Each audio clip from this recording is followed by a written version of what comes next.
Hello everybody, today I'm going to beat Hades 2 with dash only, and by dash only, I mean true dash only. No aspect of nicks and no aspect of suppay. This makes this challenge basically trivial. We will do 2 runs. 0 fear into the underworld to test the waters and see how the challenge goes, and then we'll do an Olympus run with 24 fear. And not only I found about 2 unique mechanics Prometheus and Typhon have, I also found something unintended by devs when I finish the run, so be sure to watch till the end and check it out. I also wanna talk about using familiars. For the first run, I simply forgot to unequip Raki, but his damage is so minuscule it doesn't really matter, I hope. In the second run though, I didn't really benefit from my familiar, and I will explain why when we get there. This is my card setup for the first run. Now, let's grab the Poseidon trinket and start the run. Thanks to 2 rerolls, we get a rare Breaker Rashpon, which I gladly rarefied. For a long while, this will be our only way of dealing damage. Thankfully, for now, this is enough to one-shot most regular enemies in the rooms. Something tells me this will be a long run. Hermes gave me an okay dodge boon, making all of the boons valuable to me, so I could at least stack dodge chance. I got a case boon that requires us to not use our specials.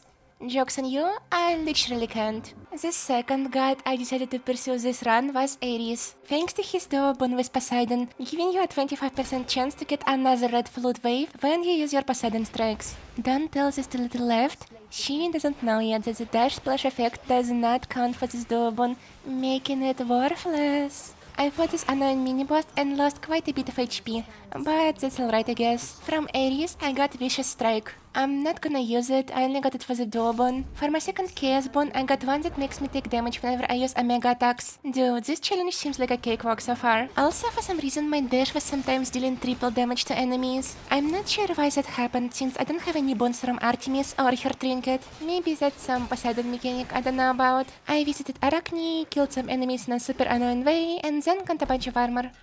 I got full HP thanks to a fountain next room, and skipped on a hammer. This felt really weird. I think hammers are the best thing in the game, but do I need one? Not really, huh? Time for our first out of the 4 bosses, Hecate. I was dealing close to no damage except if I got the wave crit somehow, but it doesn't really matter that much since Hecate doesn't have a lot of health. The fight was relatively simple. Also, the witches Hecate summons have very low HP, so I was able to easily one-shot them. After making Melinoe probably extremely dizzy, we take the first win and move forward. I didn't really know what keepsake to pick since most of them seemed a little useless for such a limited run, so I decided to go for Chaos. Oceanus is feeling annoying since the enemies aren't as squishy, meanwhile I deal the same amount of damage. We also start encountering armored enemies as well as shield crabs or whatever they're called. Feels like I'll be here for a while. I had to fight King Vermin, which surprisingly wasn't that annoying, so I managed to get rid of him pretty quickly. As my reward, I got a Poseidon boon that does absolutely nothing for me. I got to almost full HP thanks to a fountain again and decided to go for a god challenge. I got Flash Fry, which ended up being a really great addition to my build. You'll see in the morning field especially. Time to fight the Sirens. The battle wasn't annoying to be honest. My Rush boon can damage multiple enemies if they are close to each other, so I was able to deal double damage if I got Skilla close enough. It was still very repetitive and a little boring. The last phase was pretty easy actually, thanks to mentioned before Flash Fry. 2 out of 4 bosses down, 0 death defiances used. For my third trinket, I took the sword hilt, still hoping to get the duo boon I dreamt of. Let's talk about morning fields.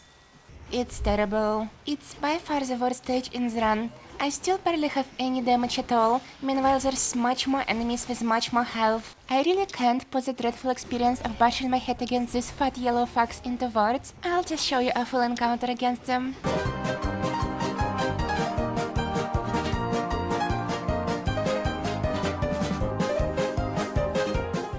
Doesn't seem difficult, is it? Well, it's not. It's annoying. But oh well, I signed up for this myself. I gotta take accountability. Anyway, a little earlier I finally got the duo boon with Ares. Yes! 25% increase in damage is what I initially thought. As I told you at the start of the run, the splash effect from dashing does not count as a proper splash, meaning this bone pursuit does absolutely nothing for me. Well, that's not exactly true. There is another bone which does work with it that I found in the next encounter. High Surf. It's a pretty nice bone damaging melee enemies for basically no price. It deals close to no damage, but it's damage nonetheless. I encountered Echo and was hoping to get my dash bone higher, but I got Flash Fry to a higher level instead. It's still nice, but definitely less DPS. To be honest, the bombs this run were pretty lackluster. Even the next one after a reroll wouldn't give me the option to level up my dash. As I said before, morning fields are the worst. This unknown encounter made me lose my first day of Defiance and dropped me to pretty low HP as well. I really had to lock in now if I wanted to succeed. Whatever, I got this. I'm a humble goddess of roguelikes for a reason. And just like that, we got the Cerberus. And I wish I could say something about this fight. I think by now you know the drill. Dash, dodge, repeat. Cerberus is incredibly fucking fat, just like most roguelike players, so wiggling down his HP little by little took me an entirety of almost 3 minutes of non-stop dashing. Jesus. This and anti-grav from Isaac will give me carpal tunnel one day. Once Cerberus is gone, I was dreading of Kronos' HP pool and his second phase. This will be unbelievably long and difficult. Unless something truly magical happens. Do you believe in miracles? After this run, you will. But for now, I pick Knuckle Bones as my trinket of choice and descend further into our final location, Tartarus. Well, what can I say? The enemies are even bulkier than before. The only saving grace making this location isn't as unbearable as the last one is the rooms being smaller and easier to crowd control, as well as the lack of annoying spikes. The traps in Tartarus are basically useless. After kicking through the first 2 rooms, I thought to myself, well, that's my life I guess.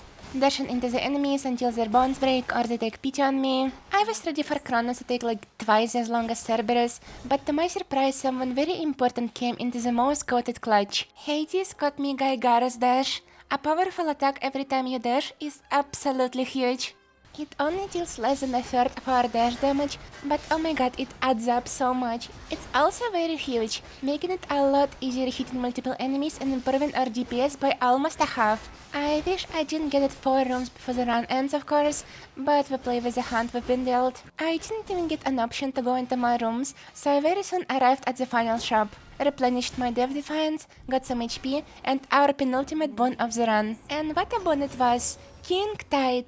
That thing basically triples your splash damage against bosses. Of course, it doesn't work with our dash. We don't want to have an easy time playing this game, do we? It was still definitely a useful bone, since it works with High Surf. However, I still have no idea how the crit damage works, and why sometimes I was dealing triple damage just from my dash. Please, someone smart, give me an explanation in the comment section, thank you. Anyway, about our final confrontation of this run.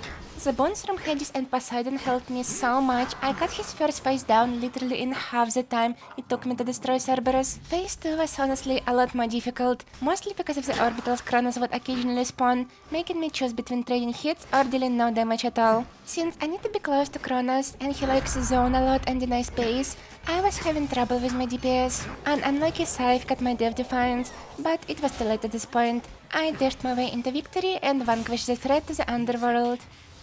But what about the surface? Can we beat that part of the game? Oh, and also, the run was too easy. Let's add some fear into it, shall we? But before that, I have to let Icarus hit. My boy deserves it. Meanwhile, let me tell you why you should sub to my channel and also like this video and leave a comment saying how much in love you are with me and my amazing gaming abilities. Come on, don't be shy. Every time you comment nice stuff, I zoom in and kiss your profile picture. Join my Discord for epic gaming and support me on Coffee so I can pay for my meds. Shilling segment done. Back to the video. Now, I suppose it's time to conquer the surface. With 24 fear nonetheless, but our current strategy isn't gonna cut it in these circumstances, so here's some solutions I tried. First, I tried to do Zeus dash, but it can't damage the pylons for some reason, just soft locking me. Then I stuck with Poseidon and tried to get some more extra damage bonds, but unfortunately the furthest I made it to was Prometheus. His rival form is just too tanky, with so little damage from me. The fight lasted 4 entire minutes, and I was only about 2/3 close to defeating him, so I came up with a solution.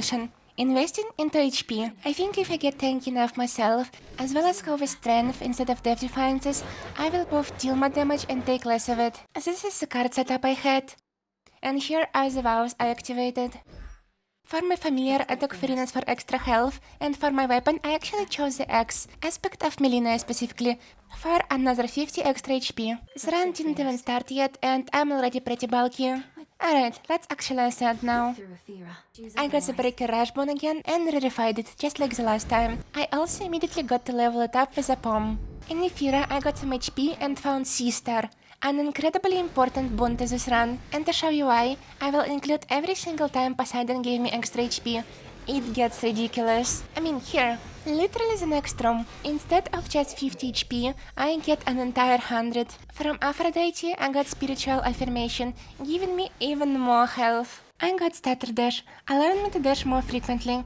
I wonder if this actually helped me deal more damage, or if it wasn't that useful. I also got a free Pom. In the shop before Polyphemus, I got myself Surf Wave back in our arsenal, as well as bought some more HP. Time for the boss fight. My damage was overall decent at this point in the run, and Polyphemus' attack patterns are pretty simple, so I was able to kill him without really getting low. It took me about 2 minutes.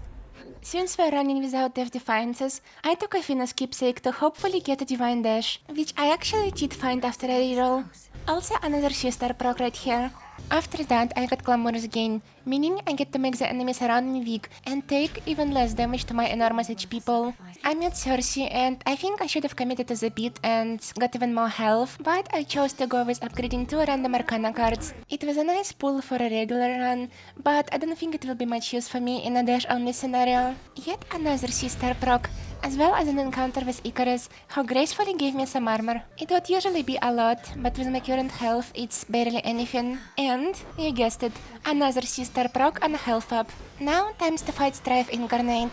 The fight definitely took longer than Poly, but still not too bad. Ares was dealing pretty pathetic damage since not only I have a lot of HP and armor, but she's also inflicted with weak. Honestly, it was very difficult to dodge her explosive balls since you usually need to break them from a distance, which isn't an option for this run, so most of the damage I took was from there. The enemies Ares occasionally would spawn, slow down the fight a lot, but eventually I came out on top, spending slightly more than 2 minutes to finish her off. In general, the rift wasn't anything difficult or noteworthy, so let's full heal, grab the fig leaf, and move to the third region, Olympus.